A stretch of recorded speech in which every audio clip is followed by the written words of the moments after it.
Welcome students, applied physics 1 की class में chapter 3 work, power and energy, कार्य, शक्ति और ऊर्जा। इस चैप्टर में आज हम फ्रिक्शन यानी घर्षण, कॉज ऑफ फ्रिक्शन घर्षण के कारण, कॉजेज हैं due to roughness of surface सतहों के खुरदुरेपन, फिर मॉडर्न कॉन्सेप्ट ऑफ फ्रिक्शन घर्षण का आधुनिक सिद्धांत, फिर इसके बाद इलास्टिक डिफॉर्मेशन ऑफ सरफेसेस सतहों के प्रत्यास्थ विरूपण और टाइप्स ऑफ फ्रिक्शन घर्षण के प्रकार, स्टैटिक स्थैतिक, लिमिटिंग सीमांत एंड काइनेटिक और डायनेमिक या गतिक घर्षण, फिर इनका ग्राफ, लॉज ऑफ फ्रिक्शन घर्षण के नियम। तो आइए लेक्चर स्टार्ट करते हैं।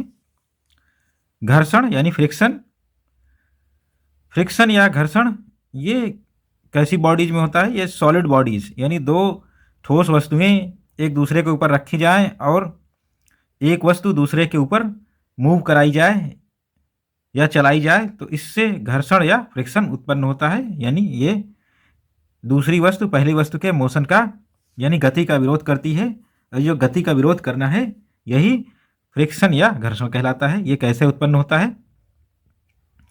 Friction, any ball, if any ball is rolled on a smooth floor, then it stops after traveling some distance because of force working on ball in opposite direction to its movement। यदि चिकने फर्श पर कोई गेंद लुढ़काई जाती है तो वह कुछ दूर जाकर रुक जाती है, क्योंकि गेंद पर इसकी गति के विरोध में लगने वाला बल के कारण होता है। तो जो भी गेंद लुढ़काई जाती है वो कुछ समय बाद रुक जाती है, क्योंकि गेंद के ऊपर फर्श द्वारा विरोधी बल काम करता है जो उसकी गति का विरोध करता रहता है गेंद की, और इस कारण से गेंद कुछ दूर जाकर रुक जाती है। Now when two bodies, these bodies must be solid.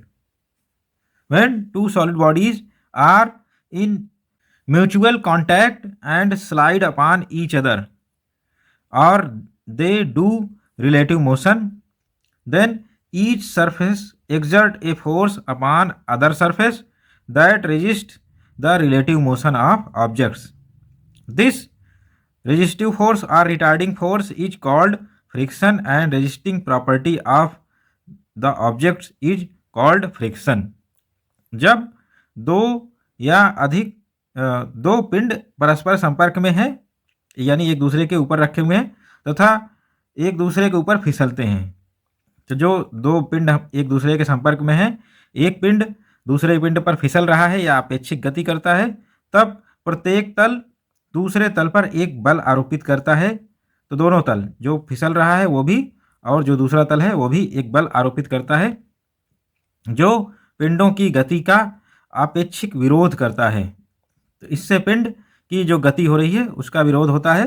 इस विरोधी बल को घर्षण बल कहते हैं तथा अवरोध उत्पन्न करने के इस गुण को घर्षण यानी फ्रिक्शन कहते हैं। तो जो भी गति के मार्ग में अवरोध उत्पन्न हो रहा है सतहों द्वारा वो फ्रिक्शन या घर्षण कहलाता है। Friction force always works in direction parallel to contact surface and opposite to relative speed और मोशन। घर्षण बल सदैव संपर्क तलों के समांतर, तो यहाँ पर दो ऑब्जेक्ट्स हैं, पहली ऑब्जेक्ट के ऊपर दूसरी ऑब्जेक्ट रखी है और इनका जो संपर्क तल है, दोनों ऑब्जेक्ट जहाँ एक दूसरे को टच कर रहे हैं ये संपर्क तल हो गया। तो घर्षण बल सदैव संपर्क तलों के समांतर तथा सापेक्ष गति के विपरीत दिशा में होता है। तो अगर हम ऊपर वाली वस्तु को बल लगा के इस दिशा में राइट डायरेक्शन में खींचे तो लेफ्ट डायरेक्शन में फ्रिक्शन फोर्स जहाँ पर सरफेस कांटेक्ट में है वहाँ काम करता है। तो कांटेक्ट के बीच में ये फ्रिक्शन यानी घर्षण लगता है और ये जिस दिशा में वस्तु चल रही है उसके अपोजिट वस्तु को रोकने का प्रयास करता है। तो ये घर्षण बल हमेशा गति के विपरीत दिशा में लगता है और गति को रोकने का काम करता है या गति का विरोध करने का काम करता है। कॉज ऑफ फ्रिक्शन घर्षण के कारण। कॉज ऑफ फ्रिक्शन, पहला कॉज ये ओल्ड कॉन्सेप्ट है, due to roughness of surfaces, सतहों के खुरदरेपन के कारण। तो जो भी सतहें होती हैं वो वास्तव में हमें देखने में प्लेन दिखाई देती हैं, लेकिन वो वास्तव में प्लेन नहीं होती हैं। इनको बारीकी से देखने पर ये पता चलता है कि ये सतहें में कुछ गड्ढे हैं और कुछ उभार हैं। तो गड्ढों को हम ट्रफ्स कहते हैं यानी गर्त, और क्रेस्ट उभार यानी श्रृंग। इन गड्ढों के मिलने के कारण हमारी जो सतह है एक्चुअली में स्मूथ नहीं होती है। तो दूसरी जो सतह रखी जाएगी इसके ऊपर, यानी दूसरी जो ऑब्जेक्ट रखी जाएगी वो भी इसी टाइप की स्मूथ नहीं होगी। तो क्या होता है, कुछ क्रेस्ट ट्रफ में फंस जाते हैं, कुछ ट्रफ क्रेस्ट में फंस जाते हैं। तो इस तरह से यहाँ पर लॉकिंग हो गई, और इन लॉकिंग के कारण बॉडी एक दूसरे के ऊपर चिपक जाते हैं।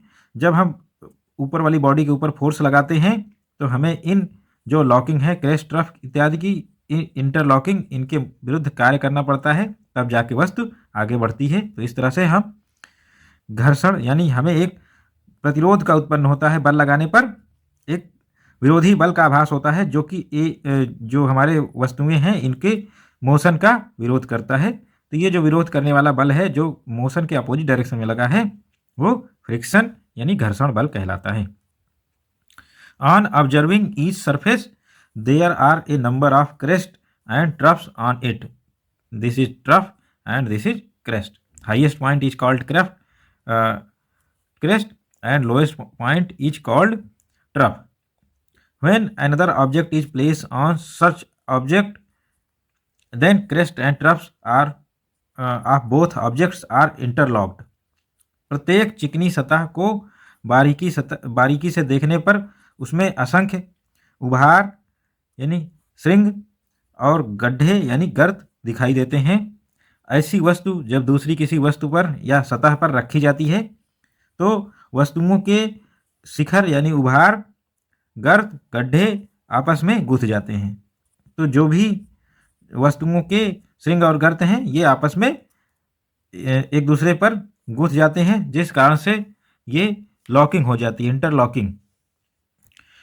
Now when we try to move the object by applying force upon it, force on upper object, then interlockings of irregularities of surface stop the object from moving or in the direction of movement exert a resistance force between surfaces। यानी जब वस्तु पर बल लगाकर उसे खिसकाने का प्रयास किया जाता है, तो ऊपर वाली वस्तु पर बल लगाया जाता है और उसको खिसकाने का प्रयास किया जाता है, तो सतहों की अनियमितताओं के अंतर्बंधन यानी जो इंटरलॉकिंग हुई थी इसकी क्रेस्ट एंड ट्रफ की, उनकी इंटरलॉकिंग के कारण वस्तु को चलने से वो इंटरलॉकिंग रोकती है। तो वो जो प्रतिरोध उत्पन्न हुआ वस्तु के चलने में, वही हमारा फ्रिक्शन यानी घर्षण के रूप में परिलक्षित होता है, अथवा उसकी गति की दशा में सतहों के मध्य एक विरोधी बल काम करता है जो कि फ्रिक्शन या घर्षण का रोल प्ले करता है। Second concept, modern concept of friction, घर्षण की आधुनिक अवधारणा। तो हम जानते हैं कि प्रत्येक ऑब्जेक्ट मॉलिक्यूल्स एंड एटम्स से बनी होती है। तो जो भी ठोस वस्तुएं होती हैं वो परमाणु और अणुओं से मिलकर बनी होती हैं, और परमाणु और अणु जब एक दूसरे के बहुत पास लाए जाते हैं तो उनके बीच इलेक्ट्रोमैग्नेटिक फोर्स यानी विद्युत चुंबकीय बल लगते हैं, जिस कारण से ये एक दूसरे से चिपक जाते हैं। और जब ये हम क्या करते हैं, जब एक वस्तु को दूसरी वस्तु के ऊपर रखते हैं तो उनके जो परमाणु होते हैं दोनों वस्तुओं के सतहों के, वो कुछ परमाणु इतने करीब आ जाते हैं कि वो एक दूसरे से स्ट्रांगली इलेक्ट्रोमैग्नेटिक फोर्स के कारण चिपक जाते हैं। और फिर जब हम पहली वस्तु को दूसरी वस्तु पर चलाते हैं तो ये जो फोर्सेस हैं, इलेक्ट्रोमैग्नेटिक फोर्स जो एटम्स और मॉलिक्यूल्स के बीच में लग रहे हैं, इनके विरुद्ध हमें कार्य करना पड़ता है, यानी यही वस्तु की गति को रोकते हैं। तो ये जो रोकने का हमारा गति रोकने का प्रयास हो रहा है एटम्स मॉलिक्यूल के इलेक्ट्रोमैग्नेटिक फोर्स यानी विद्युत चुंबकीय बलों द्वारा, यही घर्षण के रूप में परिलक्षित होता है। When any object is kept above any other object, our object will be solid. The atoms and molecules of both surfaces of object being extremely close in contact points and exert a strong force of attraction. This force will be in the form of electromagnetic force upon each other. जब कोई वस्तु किसी दूसरी वस्तु पर रखी जाती है तो दोनों वस्तुओं की सतहें आपस में संपर्क में आ जाती हैं। तो वस्तुओं की सतहें संपर्क में आ जाने से दोनों वस्तुओं के सतहों के परमाणु तथा अणु भी आपस में बहुत समीप आ जाते हैं। तो ये अणु या परमाणु एक दूसरे पर तीव्र आकर्षण यानी तीव्र विद्युत चुंबकीय बल आरोपित करते हैं, जिससे यहाँ पर लॉकिंग हो जाती है या एक दूसरे से चिपक जाते हैं। When one object is tried to move upon the other object, then these bonds of attraction resist the motion of this object, that is, the friction force is activated between both surfaces. यानी जब एक वस्तु को दूसरी वस्तु की सतह पर चलाने का प्रयास किया जाता है, क्योंकि लॉकिंग है यहाँ पर फोर्सेस के कारण परमाणु अणु बंधे हुए हैं सतहों के, तो ये आकर्षण बंधन ही जो बंधे हुए हैं ये गति का विरोध करते हैं, अर्थात दोनों सतहों के बीच घर्षण बल क्रियाशील हो जाता है। तो यही जो बंधा हुआ है एटम्स और दोनों सतहों के परमाणु आपस में बंधे हुए हैं या अणु बंधे हुए हैं, यही घर्षण के रूप में परिलक्षित होता है, क्योंकि इन्हीं बंधनों को तोड़कर हमें गति को आगे बढ़ाना पड़ता है। किन्हीं दो सतहों के बीच लगने वाले घर्षण बल की माप उस बल द्वारा ज्ञात की जाती है जो उन दोनों सतहों के वास्तविक संपर्क बिंदुओं पर लगने वाले आकर्षण बलों के बंधनों को तोड़ने के लिए आवश्यक होता है। तो जो भी लॉकिंग होगी एटम्स और परमाणु के अणुओं के बीच लगने वाले बलों के द्वारा बलों को तोड़ने में हमें जितना बल लगाना पड़ता है यानी जितना कार्य करना पड़ता है, तो वो घर्षण के रूप में हमें बल परिलक्षित होता है। यही बल हमें वस्तु के गति में या गति का विरोध करता है। घर्षण बल अभिलंब प्रतिक्रिया के समानुपाती होता है। तो वस्तु में जितनी भी अभिलंब प्रतिक्रिया लग रही है तो सतह के लंबवत अभिलंब प्रतिक्रिया लगती है और घर्षण बल उस अभिलंब प्रतिक्रिया या नॉर्मल रिएक्शन के अनुक्रमानुपाती या समानुपाती होता है। तो ये रहा मॉडर्न कॉन्सेप्ट। इसमें एटम्स और मॉलिक्यूल्स आपस में इंटरलॉक हो जाते हैं इलेक्ट्रोमैग्नेटिक फोर्सेस के कारण, और फिर इनकी लॉकिंग को तोड़ने के लिए जब एक वस्तु को दूसरी वस्तु पर चलाया जाता है तो ये लॉकिंग हमें तोड़ना पड़ता है। तो इन लॉकिंग को तोड़ने के लिए हम बल लगाते हैं और फिर हमें रेजिस्टेंस का अनुभव होता है इन लॉकिंग द्वारा। ये रेजिस्टेंस यानी ये प्रतिरोध घर्षण बल के रूप में परिलक्षित होता है, और ये फिनोमिना यानी ये जो विरोध करने का गुण है ये घर्षण या फ्रिक्शन कहलाता है। Due to elastic deformation of surface, सतह के प्रत्यास्थ विरूपण के कारण। तो तीसरा concept elastic deformation of surface. कोई भी सरफेस परफेक्टली प्लेन नहीं होता, परफेक्टली हार्ड नहीं होता, रिजिड नहीं होता। तो इस पर जब दूसरा सरफेस रखा जाएगा तो पहला सरफेस थोड़ा सा बेंड हो जाएगा। तो जहाँ बेंड होता है वो गर्त या ट्रफ कहलाता है, और जहाँ उठ जाता है ये क्रेस्ट या श्रिंग कहलाता है। When a body is placed on another body in rest, then due to weight of this upper body, the contact surfaces are deformed. The contact surfaces, here are contact surfaces, these are deformed. Some point we get trough and another point we get crest.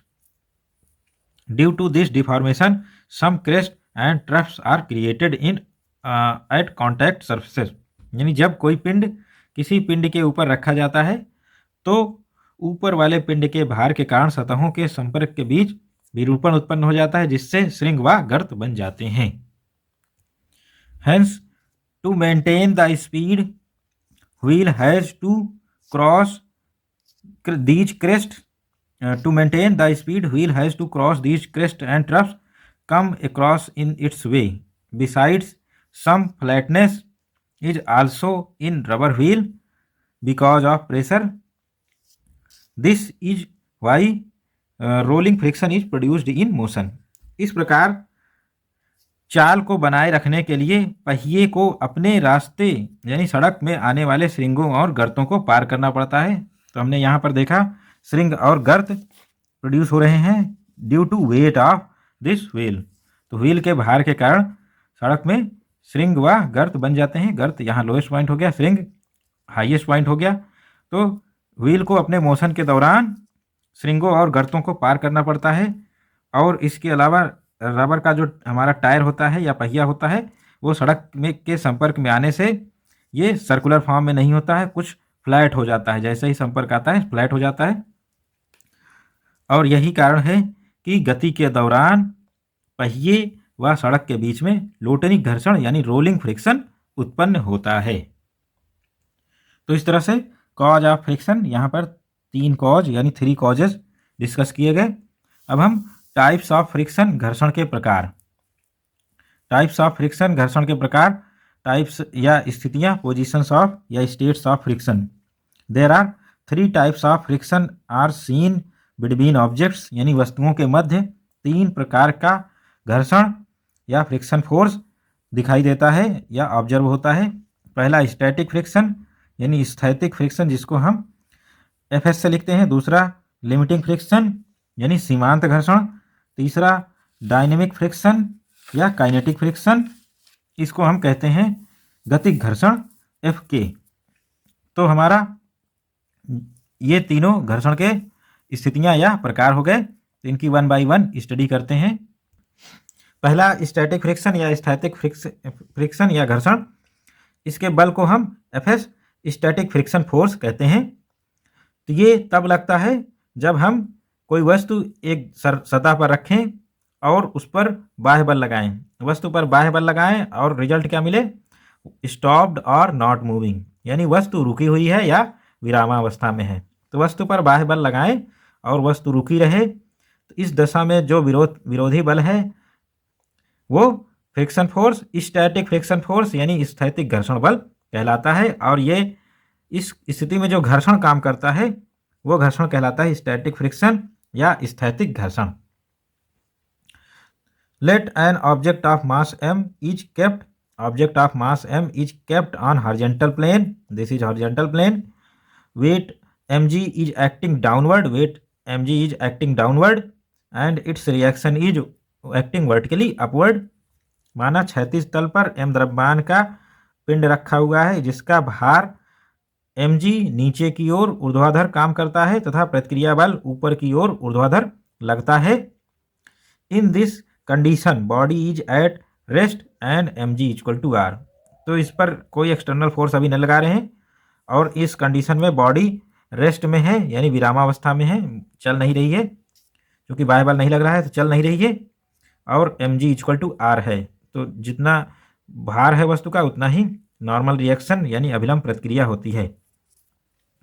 If some external force F is applied on body, some external force F is applied on body, body is still stationary and body is stopped or not moving in this condition because of opposite direction of this external force, one resisting force Fs, static friction force is also produced in between contact surfaces body and horizontal plane, thus Fs is equal to F।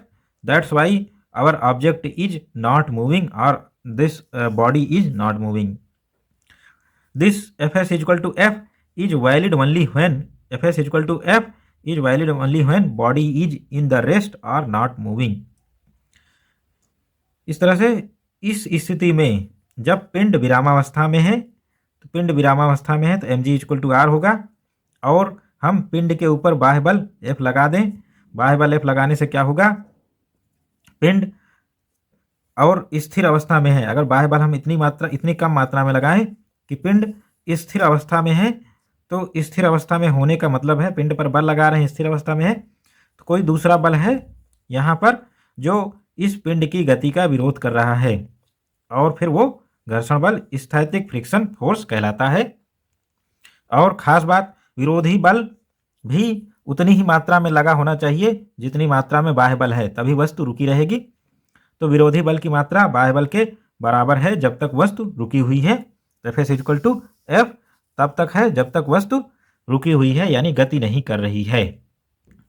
तो इस तरह से क्योंकि F की दिशा में एक विपरीत बल Fs उत्पन्न हो जाता है जो पिंड की गति का विरोध करता है, तो इस तरह से Fs इक्वल टू F ये कब तक वैलिड है? जब तक वस्तु रुकी हुई है, यानी मूव नहीं कर रही है। Hence force exerted upon body in rest is called static friction force Fs, यानी पिंड की विरामावस्था में पिंड पर लगने वाले बाह्य बल को या घर्षण बल को हम स्थैतिक घर्षण बल Fs कहते हैं। दूसरा कंडीशन लिमिटिंग फ्रिक्शन सीमांत घर्षण, तो ये घर्षण का दूसरा प्रकार है, इसको हम FL लिमिटिंग फ्रिक्शन FL से लिखते हैं। इस केस में क्या है कि हमारी सारी कंडीशंस वही हैं, एक ऑब्जेक्ट एक हॉरिजॉन्टल प्लेन पर रखी गई है और शर्त क्या है, अब हम इसके ऊपर इतना बाह्य बल लगाते हैं कि वस्तु चलने वाली है, यानी अबाउट टू मूव। इस कंडीशन में हम इतना बल लगाएं कि वस्तु ना रुकी है ना चल रही है, तो ये जरा सा बल की मात्रा बढ़ाने से वस्तु चलने लगेगी, तो ये सिचुएशन लिमिटिंग यानी सीमांत घर्षण लिमिटिंग फ्रिक्शन कहलाती है। कैसे होगी? The static friction force is self adjusting force. Our static friction force Fs is self adjusting force and increases with applied force F so as to be equal Fs equal to F and opposite to it until the motion is just to ensure about to ensure, यानी स्थैतिक घर्षण बल स्वतः सामंजस्य स्थापित करने वाला बल होता है। जैसे जैसे बाह्य बल F का मान बढ़ाते हैं वैसे स्टैटिक फ्रिक्शन फोर्स का भी मान बढ़ता चला जाता है, Fs का मान बढ़ता चला जाता है, और ये तब तक वैलिड रहता है Fs इक्वल टू F जब तक वस्तु विरामावस्था में है। सीमांत घर्षण का मान क्या होता है? Maximum frictional force is called limiting friction force, that is if we apply external force on object and object is about to move. if we apply an external force on object and object is about to move, this friction force is called limiting friction force FL, यानी अधिकतम घर्षण बल को ही हम सीमांत घर्षण बल कहते हैं। कब होता है ये? जब किसी वस्तु पर जो बाह्य बल लगाया जाता है वो वस्तु की इस तरह से लगाया जाता है कि वस्तु अब गति करने वाली हो, बाह्य बल की मात्रा इतनी हो कि वस्तु गति करने वाली हो। इस स्थिति में लगने वाले घर्षण बल को, यानी वस्तु की गति का विरोध करने वाले बल को हम घर्षण बल को सीमांत घर्षण बल FL कहते हैं। तो किसी वस्तु पर बल लगाएं, बाह्य बल लगाएं और इतनी मात्रा में लगाएं कि वस्तु चलने वाली हो, तो इस केस में जो हमारा फ्रिक्शन होता है वो लिमिटिंग फ्रिक्शन यानी मैक्सिमम फ्रिक्शन अधिकतम घर्षण बल कहलाता है। तो इस तरह से FL is greater than Fs, limiting friction static friction यानी स्थैतिक घर्षण से ज़्यादा होता है। अब हम थर्ड केस में आते हैं, डायनेमिक और काइनेटिक फ्रिक्शन गतिक घर्षण Fk। If we apply some external force on the object placed on horizontal surface and object start moving, if we apply some external force on this object which is placed in on horizontal surface and object starts moving, this object is moving due to external force, then in this moving condition friction force is called dynamic or kinetic friction Fk, dynamic friction force Fk। this type of friction is called kinetic friction, यानी यदि किसी क्षैतिज तल पर रखी वस्तु पर बाह्य बल F लगाएं और वस्तु गति करने लगे या वस्तु गति कर रही हो, इस स्थिति में घर्षण बल यहाँ कॉन्टैक्ट सरफेसेस में काम कर रहा है वो गतिक घर्षण बल Fk कहलाता है, और घर्षण की यह स्थिति गतिक घर्षण या डायनेमिक फ्रिक्शन कहलाती है। तो इस तरह से तीन तरह के फ्रिक्शन हो गए, static friction, dynamic friction and limiting friction. तो लिमिटिंग फ्रिक्शन हमारा सबसे ज़्यादा फ्रिक्शन होता है, फिर स्टैटिक फ्रिक्शन और इसके बाद डायनेमिक फ्रिक्शन सबसे कम फ्रिक्शन होता है। इसको हम ग्राफ द्वारा रिप्रेजेंट करते हैं, यानी एक ग्राफ बनाना पड़ेगा हमें। ये ग्राफ बनेगा, एक्सटर्नल फोर्स बाह्य बल एक्स एक्सिस पर रहेगा और फ्रिक्शन फोर्स यानी घर्षण बल वाई एक्सिस पर रहेगा। तो graphical representation of static and dynamic friction, स्थैतिक गतिक व सीमांत घर्षण का ग्राफीय निरूपण। ग्राफ में बनाने के लिए हम एक्स एक्सिस पर बल, बाह्य बल F लेंगे एक्सटर्नल फोर्स, और फ्रिक्शन फोर्स वाई एक्सिस पर लेंगे। हम शुरू में जानते हैं वस्तु पर कोई बाह्य बल नहीं है, तो वस्तु में घर्षण भी जीरो हो गया, वस्तु और सतह के बीच में घर्षण जीरो हो गया। जैसे जैसे हम बाह्य बल की मात्रा बढ़ाएंगे और वस्तु रुकी हुई है तो घर्षण बल की भी मात्रा बढ़ेगी, यानी Fs = F। तो ये हमें 45 डिग्री पर एक स्ट्रेट लाइन मिलती चली जाएगी तब तक जब तक वस्तु रुकी हुई है। फिर जैसे ही वस्तु गति करने वाली होगी हमें लिमिटिंग फ्रिक्शन फोर्स Fl मिल जाएगा, जो कि OP से रिप्रेजेंट है, तो ये Fl हो गया। और फिर इसके बियॉन्ड हम एक्सटर्नल फोर्स बढ़ाएंगे, जैसे ही वस्तु गति करने लगेगी और घर्षण की मात्रा कम हो जाएगी। ये जो कम वाली मात्रा है ये घर्षण की Fk यानी काइनेटिक फ्रिक्शन कहलाती है, और फिर वस्तु स्मूथली चलने लगेगी। तो हम इसको देखते हैं, in graph between external force and friction force F। तो फ्रिक्शन फोर्स को हम हमेशा स्मॉल f से लिखते हैं, तो ये कन्वेंशन याद रखेंगे हमेशा। Friction force is always represented by small f and capital F is reserved for external force, यानी बाह्य बल के लिए। We know that static friction force Fs = F। In this case object is not moving. Fs = F। In this case, this is static friction force and object is not moving. Thus, we get curve OA, which is static friction case, and this curve is at 45 degree angle from external force F. This is x-axis. From x-axis, a line at 45 degree OA curve is static friction curve. And बाह्य बल F तथा घर्षण बल small f के graph में हम जानते हैं स्थैतिक घर्षण बल Fs = F के बराबर होता है जब वस्तु स्थिर अवस्था में है या गति नहीं कर रही है। तो ये फार्मूला तभी तक है जब तक वस्तु गति नहीं कर रही है। तो इस केस में हम देखते हैं 45 डिग्री पर एक लाइन मिलेगी, स्ट्रेट लाइन OA, जो कि Fs = F को रिप्रेजेंट कर रही है। अतः वक्र OA x अक्ष के 45 डिग्री 45 डिग्री पर प्राप्त होगा जब तक वस्तु गति नहीं कर रही है या रुकी हुई है। As soon as external force F is more than OB।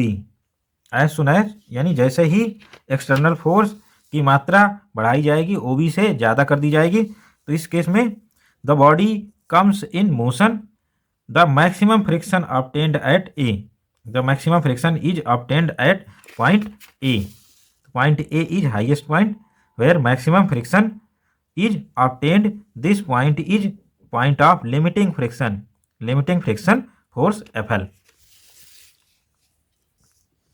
which is limiting friction Fl represented by OP, and after this the value of friction decreases and body starts moving. This is called kinetic friction force Fk when body is moving, and OC। जैसे जैसे बाह्य बल F का मान बढ़ता है OB से, तो पिंड गति करना शुरू कर देता है। अधिकतम घर्षण बल एट A, सीमांत घर्षण बल FL कहलाता है, जिस पर वस्तु गति करने वाली होती है। तो इस सिचुएशन में वस्तु न रुकी रहती है न गति करती है। तो ये स्टैटिक फ्रिक्शन फोर्स से हमारा क्या हो गया, लिमिटिंग फ्रिक्शन फोर्स सीमांत घर्षण बल हो गया। तो स्टैटिक फ्रिक्शन फोर्स की मैक्सिमम वैल्यू सीमांत घर्षण बल या लिमिटिंग फ्रिक्शन फोर्स कहलाती है। इसके बाद यानी इससे ज़्यादा हम बाह्य बल लगाएं तो क्या होगा, घर्षण बल का मान थोड़ा सा कम हो जाता है, वस्तु गति करना शुरू कर देती है। जैसे ही बाह्य बल की मात्रा लिमिटिंग से आगे बढ़ती है तुरंत वस्तु गति करने लगती है और घर्षण का मान कम हो जाता है। और इस सिचुएशन में जब वस्तु गति कर रही होती है तो जो घर्षण लगता है वो कहलाता है गतिक घर्षण या डायनेमिक फ्रिक्शन, और यहाँ ग्राफ में OC से रिप्रेजेंट किया गया है, जिस पर वस्तु गतिशील अवस्था में रहती है। तो इस तरह से जो स्टैटिक फ्रिक्शन की मैक्सिमम वैल्यू है वो गतिक फ्रिक्शन डायनेमिक फ्रिक्शन से ज़्यादा होती है, Fk से ज़्यादा होती है। Fl is always greater than Fk। तो इस तरह से Fl is greater than Fs greater than Fk। तो एफ सबसे ज़्यादा होता है, फिर एफ होता है, फिर एफ होता है। ये ऑर्डर होता है फ्रिक्शन फोर्स का। ऑन मूविंग हायर वेलोसिटी, इसके बियॉन्ड चलते हैं। On moving higher velocity F starts decreasing along D. तो गति का मान यानी स्पीड का मान या वेग का मान और बढ़ाने से जो फ्रिक्शन है हमारी डायनेमिक फ्रिक्शन, इसकी वैल्यू थोड़ी सी और कम हो जाती है और वस्तु पर घर्षण कम लगता है। तो उच्च वेग से गतिशील होने पर एफ का मान कम हो जाता है, गति घर्षण का मान कम हो जाता है और ये वक्र डीई यानी कर्व डीई से प्रदर्शित होता है। अब आते हैं next topic, laws of friction, घर्षण के नियम। अभी घर्षण के प्रकार और उनके ग्राफ हो गए, अब लॉज ऑफ फ्रिक्शन, घर्षण के नियम। तो पहले एमोंटॉन्स, इन्होंने 1666 ईस्वी में घर्षण के नियमों की चर्चा की। फिर कूलाम ने 1779 में ये कल्पना की और फिर घर्षण के नियमों को, इसका जो है ये रूप आया। क्या नियम है? लॉज ऑफ फ्रिक्शन, पहला, if object A is placed on surface B, this is object A which is placed on surface B, and on applying external force object remains stationary, then यदि कोई वस्तु A क्षैतिज सतह B पर रखी गई है और वस्तु पर बाह्य बल F लग रहा है, बाह्य बल F लगने से वस्तु स्थिर अवस्था में है, तो Fs = F cos थीटा। तो जो मैक्सिमम हमारा ये Fs होगा स्टैटिक फ्रिक्शन, वो cos थीटा के अनुक्रमानुपाती या F cos थीटा के प्रोपोर्शनल होता है। Fs, F cos थीटा हमने क्यों लिया? क्योंकि Fs के विरोध में F cos थीटा ही आ रहा है। F हम इस दिशा में लगा रहे हैं तो इसका कंपोनेंट हम हॉरिजॉन्टल डायरेक्शन में F cos थीटा फाइंड करते हैं। Fs F cos थीटा के ही प्रोपोर्शनल होता है। Now second, if maximum value of limiting friction, maximum value which is called limiting friction of static friction force be Fs max, then यदि स्थैतिक घर्षण बल का अधिकतम मान, जिसको हम सीमांत घर्षण कहते हैं, ये Fs मैक्स है, जिसको हम Fl से भी रिप्रेजेंट करते हैं। तो Fs मैक्स प्रोपोर्शनल होता है R के यानी नॉर्मल रिएक्शन के, अभिलंब प्रतिक्रिया बल के अनुक्रमानुपाती होता है Fl, जिसको हम Fs मैक्स कह देते हैं, कभी कभी Fs भी लिख देते हैं। तो इस तरह से जो Fs मैक्स है ये अभिलंब प्रतिक्रिया बल R है, इसके अनुक्रमानुपाती होता है और इक्वल टू करने के लिए हम क्या करते हैं, एक कोफिशिएंट जोड़ते हैं म्यू। तो Fs = म्यू R, और म्यू क्या है? Here mu is coefficient of static friction, जहां म्यू एस स्थैतिक घर्षण गुणांक है, तो यहाँ पर म्यू एस लिखेंगे। Third law, if object A starts moving on surface B, then kinetic friction F K, यदि वस्तु ए बी सतह पर गति करती है तो गतिक घर्षण गुणांक F के = म्यू के R। तो इस तरह से लिमिटिंग फ्रिक्शन R के प्रोपोर्शनल होता है और वो बराबर कितना होता है? Mu S × R। जबकि गतिक घर्षण किसके बराबर होता है? गतिक घर्षण बल ये R के प्रोपोर्शनल होता है, लेकिन ये यहाँ कोफिशिएंट बदल गया, म्यू के × R। तो म्यू S से कम होता है, इसलिए F का मान भी Fl से कम होता है। तो यहाँ पर बल लिखेंगे, गतिक घर्षण बल F के = म्यू के × R, म्यू के कोफिशिएंट ऑफ डायनेमिक और काइनेटिक फ्रिक्शन, जहाँ म्यू के क्या है? गतिक घर्षण गुणांक है और इसकी वैल्यू म्यू S यानी म्यू L से कम होती है। इसी कारण से F के भी Fl से कम होता है, लिमिटिंग फ्रिक्शन से हमेशा कम होता है और लिमिटिंग घर्षण गुणांक से भी म्यू के कम होता है।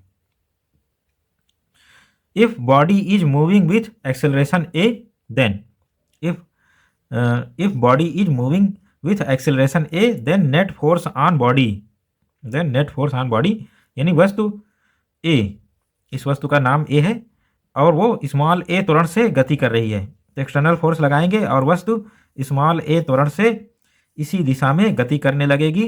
तो वस्तु पर नेट बल कितना लगेगा? न्यूटन के नियम से हम जानते हैं किसी भी वस्तु पर कितना बल लगता है? एक्सेलरेशन × मास, यानी मास × एक्सेलरेशन फोर्स लगता है। ये फोर्स आएगा कहाँ से? बाह्य बल F जो कि इसी दिशा में है, और F के इस बल का विरोध कर रहा है, तो माइनस कर देंगे, तो MA equal to F minus F K, और F के घर्षण बल माइनस हो गया एक्सटर्नल फोर्स में से, A equal to F external force minus F K friction force, dynamic friction force upon M। तो इस तरह से ये एक्सेलरेशन हो गया। और फिर इस फार्मूले में हम देख रहे हैं if F equal to 0, external force is 0, then A equal to minus F K upon M। तो object will stop after some time. यदि बाह्य बल की मात्रा अब 0 कर दी जाए, यानी बाह्य बल नहीं लगाया जाए, तो वस्तु में जो त्वरण होगा वो मंदन होगा F के upon M, minus F K upon M, और वस्तु कुछ समय बाद रुक जाएगी।